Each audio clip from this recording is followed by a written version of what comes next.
And we're back with some more Factorio.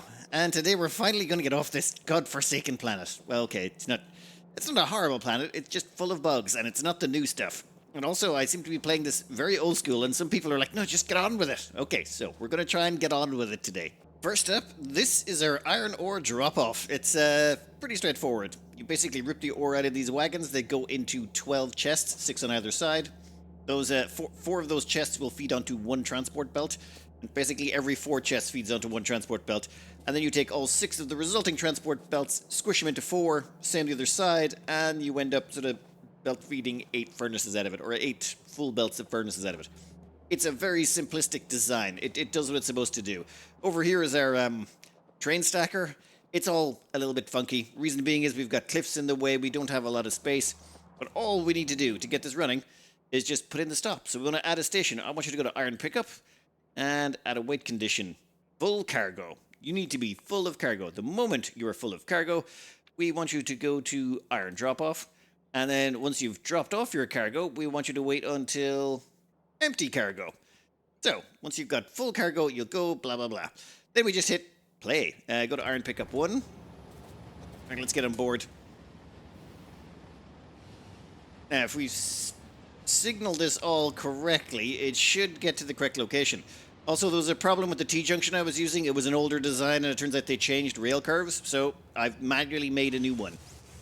Now, this should quickly fill up with ore. Come on. How long is that going to take? Not very long with that many bulk inserters. Whew. And then the moment we leave here, these things will continue to fill up those chests. So when we come back, there should be more. Oh, and I left a big stack of radars there. People were advising me, put down some radars. That way they can scan, and if they find any bug nests, you can go take care of them. Good call. And we'll just hop out here. And there we go. We now have a way of taking ore from one location to another and dropping it off near to where it's required. I think that's... yeah, that's good. The moment this one leaves, we're going to drop down a second train. And then we're going to have 2 trains doing it. You. In 1, 2, 3, 4. Done. Then all we have to do is find... where did that train go? Yeah, here you are. If we shift right click on this, we can copy. Shift right click. Shift left click to paste. And now it has all of these same things on it. Then what we'll do is we'll dump in some fuel and we'll hit play on you as well. Done. Okay. Now, while that's doing its thing, we want to set up fueling. We want to automatically fuel these things up, so we're going to build a quick rocket fuel setup over here. It's actually very straightforward. First, we just have to find out where the light oil is. You know what? Give me a second. Rocket fuel, incredibly simple. You just take some solid fuel. Doesn't matter how you make it, but light oil is generally the most cost-efficient way to make it. You take that solid fuel and you combine it with more light oil and solid fuel, and that just turns into rocket fuel. It's more energy dense, and it just better for everything, makes everything faster, better. So we're just going to make the solid fuel there, dump it into that, and then we're going to have that rocket fuel go out onto a transport belt. And then we're going to have that transport belt feed our trains. Let me just reverse engineer this. All right, here we go. This gets its solid fuel and light oil, which allows it to start making rocket fuel. That rocket fuel is going to come down this line. Very simple. Then it's going to come all the way over here and get dumped beside the train. And somehow, how are you outside of the radius that... there, we're just using a wooden pole. We're going to be lazy. That's not actually continued on, but what you would do normally is you would have a little jump over here and have this continue on and go to your next trains in line, and then you'd line up all your trains just one after the other down here. Where are you? Oh, they're loading up. Oof. And the second train is like nosing right up its bum going, come on, get in here. I want more ore. Huh. And that one is already out. How? How are you at... never mind. Okay, I think this is sufficient quantities of iron to keep us going. And in the background, I kind of cleared out this area over here so that it wouldn't affect this cloud. People were saying this is a bad place to pick stone from, because it's closer to the front line and we shouldn't have done that. Well, all the other stone piles were much smaller, so I wanted the largest stone pile so we wouldn't have to do it again. And this radar down here now, This is scanning most of this area. You can see these areas down here that are now visible. It's because the radar is scanning around, and if you find any nests, we just go hunt them down. I don't think any new nests are springing up. I think it was just a case of at the start, while the killing of everything was going on, and before all the defensive nubs were installed, what happened was nests were sneaking in on the back end, and then those nests started expanding themselves. That's where the expansion was coming from, and wow, those radars are, well, there's quite a few of them. Hey, they're doing the job, though. Integrating this into our current system.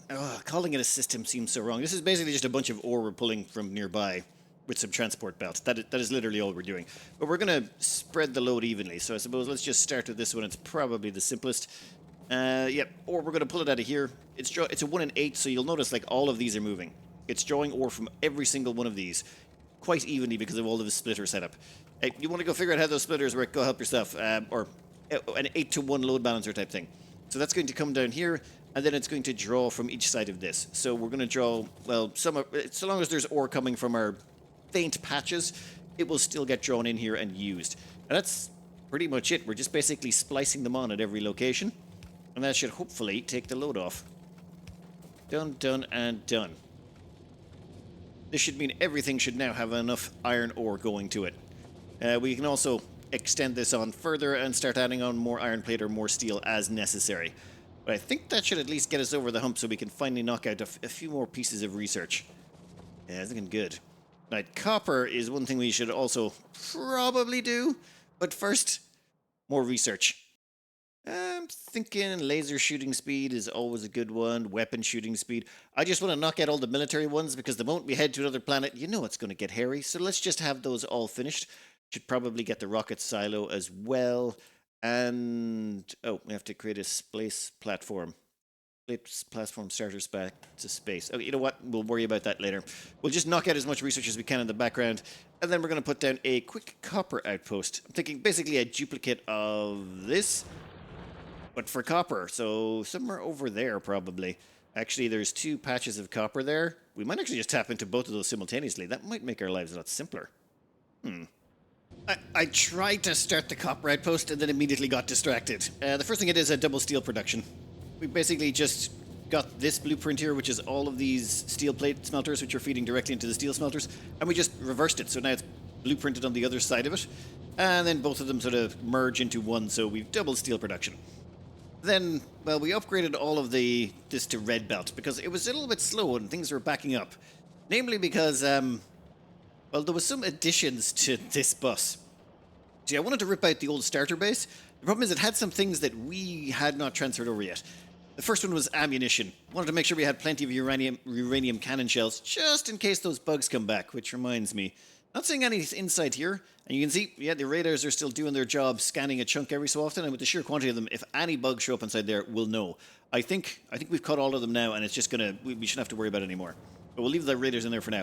As well as that, efficiency module production. We need to have that on site as well. Finally, you've got, well, second last, we've got solar, as in accumulators and solar panels, and that way we can expand out our energy grid as needs be.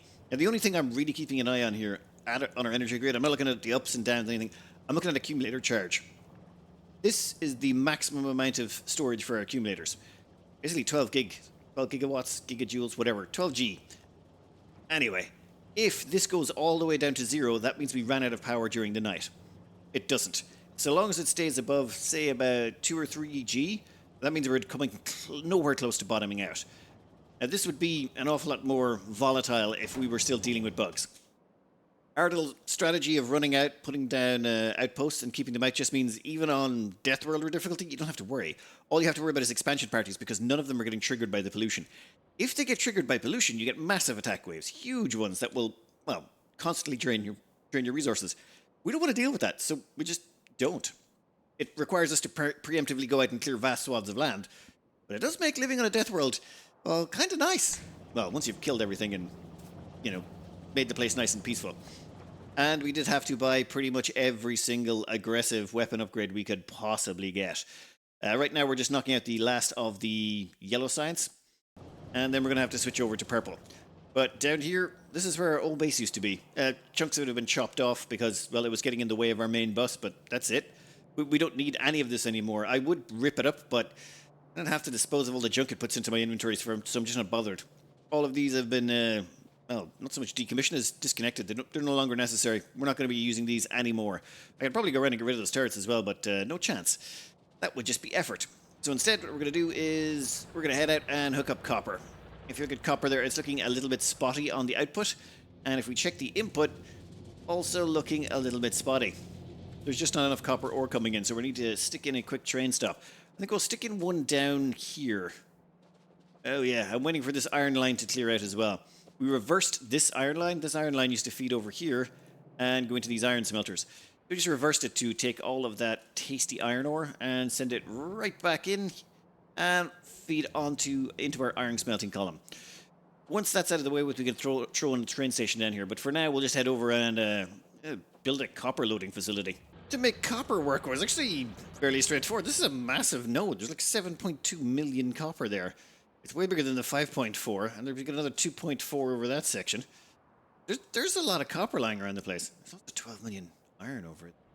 I gotta stop tapping. Okay, but to make these work, what we did is we just we stuck in T-junctions. Every time we have to take a corner, just stick in a T-junction. That way we don't have to think. Copy, paste, copy, paste. T-junctions, pickups, and drop-offs. That's the only three things you need. Well, okay, that and a straight line of rail. And you're done. That allows you to do pretty much any rail network you want that can handle quite a large amount of throughput and shouldn't get any backups.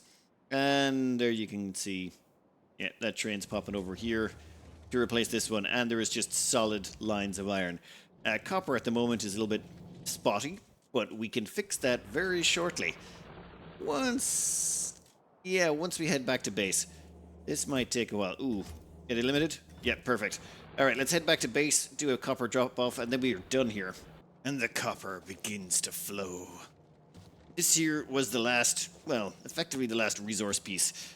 We might have to bulk up iron, but I don't think so. I think from this point on, we can effectively just chuck on the last of the science, and then we can get out of here. The last science that has to go on is, I want to say purple. Production science packs. No problems. Let's just go chuck that onto the end, then we'll probably have to tidy up a few resource problems, as in not having enough of something. You can see the copper is still a little bit spotty, but that should start to iron itself out now that we've cleaned it up. And this here is purple science. Pretty handy. It's just rails, electric furnaces, and productivity modules. The downside is just how much resources this thing eats. It is a hungry, hungry hippo. Let's see. Yeah, there's steel. Steel, we might need to bulk up steel production for this one. It eats an awful lot because the steel is required for these electric furnaces. Oh, and oh yeah, there's the rails as well. This is a very, very expensive little project. What we've done now is we've started researching automation level 3. That gives us level 3 assemblers. We've also knocked out blue belts, so we can start putting down blue transport belts if we want. I don't think we're going to be around that long. We need to get off this rock. I think we've done as much. Ooh, actually, I might need to bulk out red circuit production even further. I've already been expanding onto this. This is one of my favorite designs just for expansion methods. All you have to do is just say, grab the end here. We will take that, please. And you'd look right about, I'm thinking there. And then you just slap it down. And this gives you a whole new expansion to your red circuit production. And it goes on pretty far back. This is like as long as our mall or our fulfillment center. And I think I need to get my hands on more assembly machines. You know the way you get distracted by other things and then forget what you were supposed to be doing? And one of them was upgrading these towers and replacing them with lasers. There have been so many bugs killed here, it's drained the ammo out of it. I'm pretty sure there was at least 100 rounds, if not 200 rounds of armor pierced in here. And now we're down to 11 mags. Wow. Okay, well, these guys were having fun. Time to upgrade you to something a little bit more power-based. There we go. That should stop any more attempts. At the same time, I realized that none of these have been upgraded either, or those two. All these along here, the ones where you can actually see the area, those ones have been upgraded with the latest in laser technology. But everywhere along here needs to be quickly upgraded before we can leave this planet. We have just about knocked out all of the research I cared about. I'm going to chuck in some mining productivity. I should probably do some steel plate productivity as well. But it's not really a big deal. What we need to get prepped for now is... okay, one, I should probably get oil sorted. I'm not going to, though. It just takes too long. We're running low on this stuff. That's namely because this is the only big batch we found in range. There's another patch way over here, but I'm just not bothered. Like, that is... Okay, there was that little patch over there as well, but between those three patches, yeah, well, we could tap into that one, but that would require setting up trains and then running them down, and no. No. I want to get off this planet today. Need to get off this planet today. This has already taken too long. So, plans. We need to... Space, yes. We're going to need a rocket silo. I've been advised to build multiple to help out. We're going to need a cargo landing pad, some space platforms. Main thing to look at here is 1,000 concrete. That is a lot. Everything else on there we can pretty much get our hands on, but that much concrete is a lot. 60 space platform foundations? Gonna take a lot of steel. No, we can do it. We can do it. All right. So, ooh, that's 600 copper and 1,200 steel. That is a decent amount. You know what? No. Concrete. Mass concrete first. We're just gonna churn this out and... Oh, actually, give me some efficiency modules there. We could put in quality, productivity, also. It's not... I'm not bothered. We're just going to try and churn out, say, about 5 to 10 of these rocket silos, and then see about setting up a space base. All right, one rocket silo up. Well, 2 rocket silos created. Let's go place this down and see what we're supposed to be doing. I figure... Let's just chuck it down here for now. We can pick it back up again, right? Yeah, we totally can. Ooh, mining productivity is done. What's the next one cost? 2,000. You know, an extra 10% on mining doesn't sound that bad. Also affects oil jacks. I mean, it'd be rude not to at this point. Alright, you produce rocket parts. Figure this out. Looking at this rocket parts recipe, we're going to need a lot of rocket fuel. I think we're going to need to go and set up that oil train. Damn it. I was really hoping to avoid that. Alright, quick train setup on this oil patch over there. Yeah, this shouldn't take that long. Probably. Of course it's going to take too long. It's always going to take too long. Okay, that wasn't as painful as I thought it was going to be. This is our little oil setup. All the oil wells pumped into these storage tanks. The storage tanks are then hooked up to these pumps, and then when this train is here, it just dumps the oil onto those wagons, and then the train can pop off. Now, did have to move all these defensive emplacements forwards a bit because, well, pollution cloud and all that, but almost done. So close. You, add station, crude oil drop-off, add weight condition, empty cargo. So, go to crude oil pickup, pick up the cargo. Go to crude oil drop-off, drop off the cargo. Finished. Should now be on its way down. Basically, yeah, all we use is right angles, straight rails, pickups, drop-offs. Done. No need to complicate rails with anything else. You make it as simple as possible. Alright, now, removal of oil is pretty simple. Each one can hold 2 storage tanks. So we just have 2 storage tanks hooked up to each pump. And if you hover over this, we can see the oil being pumped out. Maybe we should double down. We have 4 more pumps I could check on there. Can in a minute. That doubles the speed. It's not necessary, but that's never stopped us before. So, yeah, this should empty out the train a lot faster. Shouldn't be entirely necessary, but done. Wait. Not quite. Huh. Just when it gets down to near the end, you can see it's struggling a little bit, and you are just about done. Yeah, 24, done.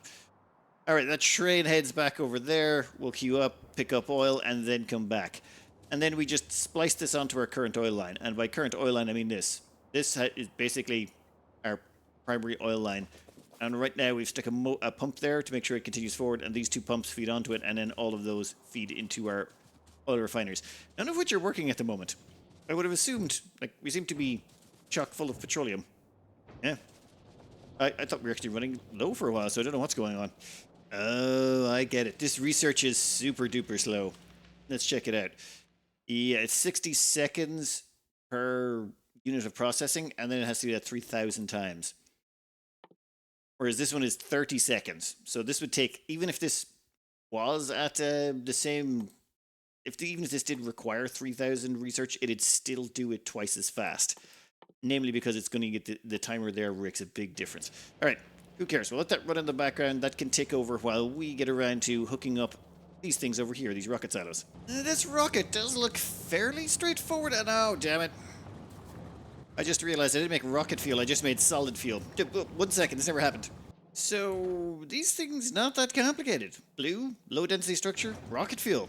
We just queued up a whole bunch of rocket fuel here to be produced. I might need to chuck on a few more of those solid fuel producers. I'm not going to worry about it. I just left a little bit of expansion room in case we really need a lot. Blue circuits are on the bus, and the low density structures are sort of on the bus. I'm done? Okay, give me a... Nope. Give me a substation.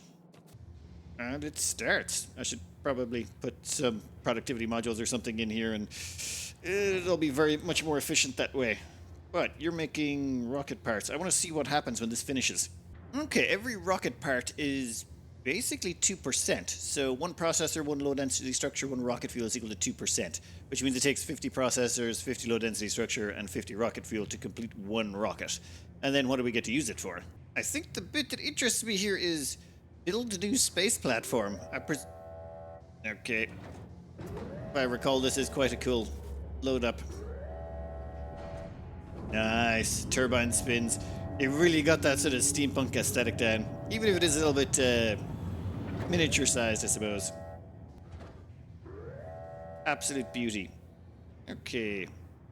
What are you doing now? You have to double fill? Okay, so it takes 100 of each. No problems at all.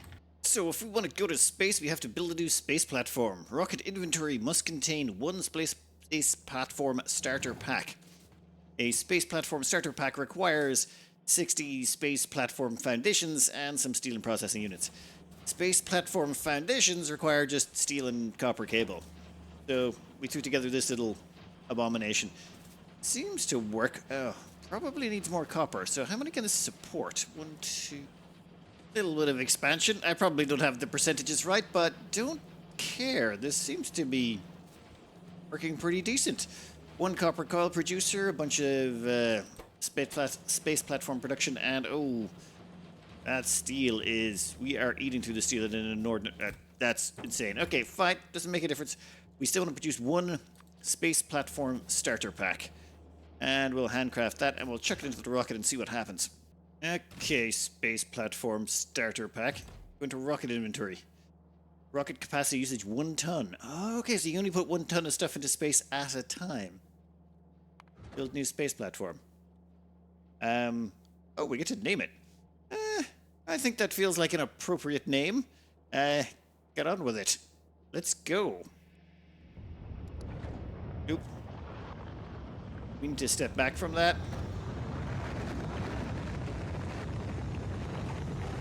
Nice.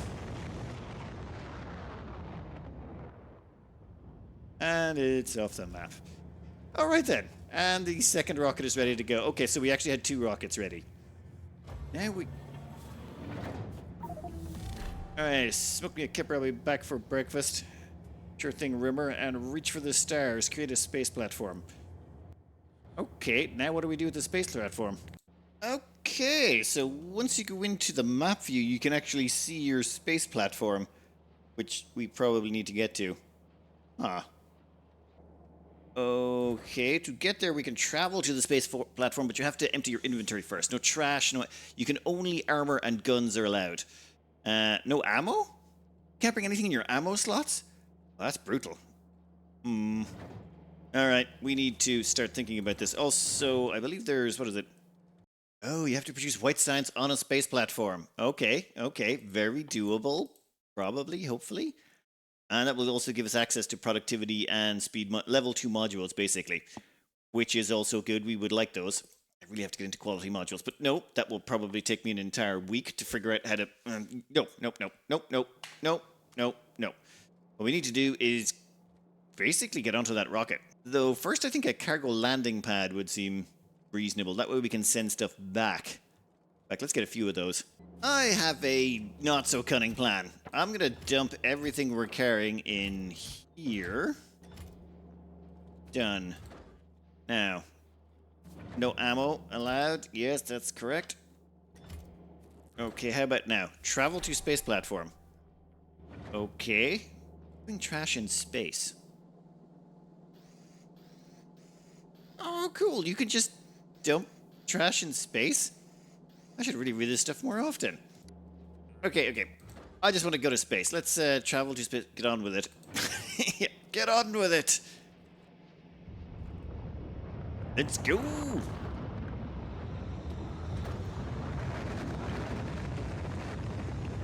Okay.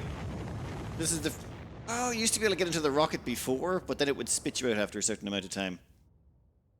That was a rather quick atmospheric entry. And the rest of the rocket falls away and lands somewhere on the planet, probably killing the bugs. Hopefully killing some bugs. Okay. And, okay, this place looks a bit, right. I can't move. Ooh. Space platform can be placed to extend, How? Well, this isn't great. Can I maybe collect some stuff? Okay, okay. I think I see the problem here. We can't move, we can't do anything, and we have no way of mining or doing anything. We need to send up resources first, store the resources here, then we're going to need to be able to build remotely. We're going to need construction robots to even begin this. So we're going to want to build an asteroid collector. Collect small asteroids. Large asteroids will be broken up to smaller chunks by turrets. Okay, we're going to need turrets as well. Crusher can crush certain items such as asteroids into smaller chunks. What do you actually output? Metallic asteroid chunk. High metal content. Okay. Carbonic asteroid chunk. High carbon. Oxide. High oxygen content. Right. Oh, yeah. We need to go back down to the planet, which I think is this button here. Drop to planet. Right, well, that was kind of pointless, but at least now we know what we gotta do. We gotta send up a bunch of resources, then use those resources to expand it. Damn, that is actually a pretty cool animation as well. Like, you never expect that much fancy animation from Factorio. It's very much, that's very much Factorio. First thing I'm gonna do, though, is, I'm gonna stop making this stuff. I think we're good. I think we've got enough. We may have enough space platform foundation for now. We're going to have to start loading that up into rocket inventory and launching up into space at some point. But first, we need to make an idea of what we actually need. We're going to need cargo bay. Increase the hub and landing pad inventory size. That's good. No. We need to get an asteroid collector. We need to get a crusher. We probably need some other thing. I need to actually come up with a plan for when we go back. Like, do we bring up our... Like, do we send up construction robots so that we can build from inside? I need to do some testing on the side to figure out what the hell is going on with that space platform. And I think we did pretty good today. We've got this whole place stabilized. We are a little bit shy on steel. But that's namely because we're using it all to make the space platforms, which we no longer need. That will stop now, and once that cuts out, that will be a big drain on our steel removed. But next up, space. We get to actually get space science down here. Up until this point, we haven't been able to make nuclear weapons. These, because we don't have access to white science packs. But once we get space, like, you get them from space, so once we get those, we can start making nukes. Good times. Anyway, I'm going to cut this out here. I hope you enjoyed them. Good luck.